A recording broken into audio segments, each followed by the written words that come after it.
Hello Haldwani کی اردو محفل میں آپ سب کا دل کی گہرائیوں سے استقبال ہے۔ میں ہوں آپ کا میزبان شہپر شریف، اور آج ہم گفتگو کرنے جا رہے ہیں ایک ایسے فن پر جو لفظوں کو سرحدوں سے آزاد کرتا ہے، جو ایک قوم کے خیالات کو دوسری قوم کے دل تک پہنچاتا ہے، اور جو زبانوں کے درمیان محبت، علم اور تہذیب کا ایک خوبصورت پل تعمیر کرتا ہے۔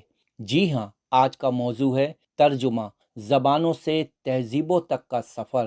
سامعین کرام، ذرا تصور کیجئے، اگر دنیا کی ہر قوم صرف اپنی زبان تک محدود رہتی، اگر ایک ملک کا علم دوسرے ملک تک نہ پہنچتا، اگر فلسفہ، سائنس، ادب، تاریخ اور مذہبی افکار صرف ایک ہی زبان کے قیدی بن کر رہ جاتے، تو شاید دنیا آج اتنی ترقی یافتہ نہ ہوتی۔ سوچئے، اگر عربی میں محفوظ یونانی فلسفہ لاطینی زبان میں منتقل نہ ہوتا، اگر سنسکرت کے علوم فارسی اور عربی میں ترجمہ نہ کیے جاتے، اگر دنیا ایک دوسرے کے تجربات سے واقف نہ ہوتی، تو انسان اپنے ہی دائرے میں گھومتا رہ جاتا۔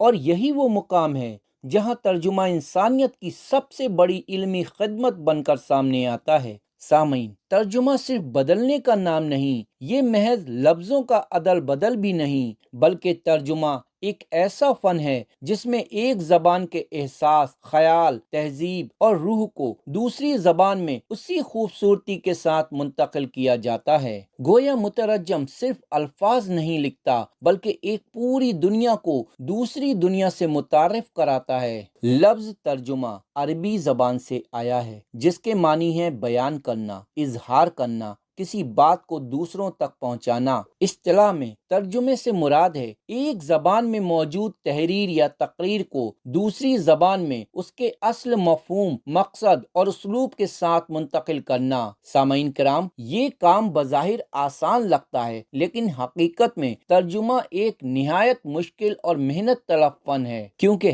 ہر زبان کے اپنے محاورے، اپنی تہذیب، اپنا مزاج اور اپنی روح ہوتی ہے۔ مثلاً کئی ایسے الفاظ ہوتے ہیں جن کا ترجمہ لفظ بلفظ ممکن ہی نہیں ہوتا، وہاں مترجم کو اپنی علمی بصیرت، ادبی ذوق اور فکری مہارت سے کام لینا پڑتا ہے۔ اسی لیے ایک کامیاب مترجم صرف زبان دان نہیں ہوتا، بلکہ وہ ادیب بھی ہوتا ہے، مفکر بھی اور تہذیب شناس بھی۔ اگر ہم تاریخ کے آئینے میں دیکھیں تو معلوم ہوتا ہے کہ ترجمے کی روایت انسانی تمدن جتنی ہی قدیم ہے۔ قدیم مصر، یونان، چین اور ہندوستان، ہر تہذیب میں مترجم موجود تھے۔ ہندوستان میں ویدوں اور بدھ مت کے متون سنسکرت سے پراکرت، پھر فارسی اور عربی میں منتقل کیے گئے۔ یہی وجہ ہے کہ علم ایک خطے سے دوسرے خطے تک پہنچتا رہا۔ پھر تاریخ میں ایک سنہرا دور آیا، عباسی دور، جب بغداد میں بیت الحکمت قائم ہوا۔ یہ صرف ایک کتب خانہ نہیں تھا، بلکہ علم کا ایک عظیم سمندر تھا۔ یہاں یونانی فلسفہ، طب، ریاضی اور فلکیات کی کتابیں عربی زبان میں ترجمہ کی گئیں، اور دلچسپ بات یہ ہے کہ بعد میں یہی عربی تراجم اندلس کے راستے یورپ پہنچے۔ سامعین، یہی تراجم یورپ میں ایک عظیم فکری انقلاب کا سبب بنے۔ نشاط الثانیہ،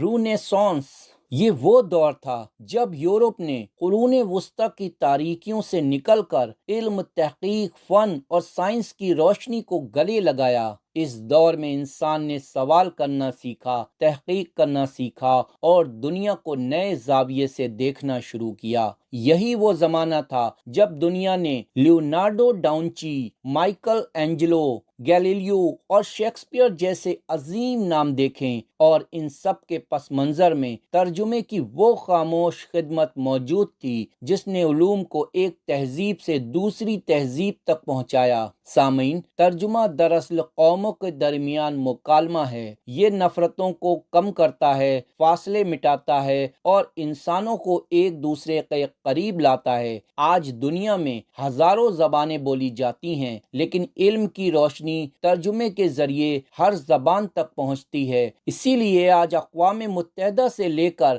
بین الاقوامی اداروں تک ہر جگہ مترجمین کی اہمیت مسلم ہے، اور ادب کی دنیا میں تو ترجمہ ایک نئی تخلیق کی حیثیت رکھتا ہے۔ جب غالب، اقبال، ٹالسٹائے، شیکسپیئر یا پریم چند کی تحریریں دوسری زبانوں میں پڑھی جاتی ہیں تو دراصل ترجمہ ہی انہیں نئی زندگی دیتا ہے۔ سامعین کرام، یہ یاد رکھیں، ترجمہ صرف لفظوں کی تبدیلی نہیں بلکہ احساسات کی امانت ہے۔ اگر مترجم اصل تحریر کی روح کو محفوظ نہ رکھ سکے تو ترجمہ بے جان ہو جاتا ہے۔ اسی لیے کہا جاتا ہے، ایک اچھا مترجم دو زبانوں کے درمیان نہیں، دو تہذیبوں کے درمیان سفر کرتا ہے۔ عزیز طلبہ، اگر آپ صحافت، ادب، ابلاغیات یا زبان و ترجمے کے طالب علم ہیں تو ترجمے کو محض ایک تعلیمی مضمون نہ سمجھیں، یہ دنیا کو سمجھنے، علم کو بانٹنے اور انسانوں کو قریب لانے کا فن ہے۔ آخر میں بس اتنا کہنا ہے، ترجمہ انسانی شعور کا وہ چراغ ہے جو ایک زبان سے دوسری زبان تک علم کی روشنی پھیلاتا رہتا ہے۔ اجازت دیجیے، اگلی نشست میں ہم گفتگو کریں گے ترجمے کی اقسام اور اصولوں پر۔ میں شیپر شریف آپ سے اجازت چاہتا ہوں۔ خدا حافظ۔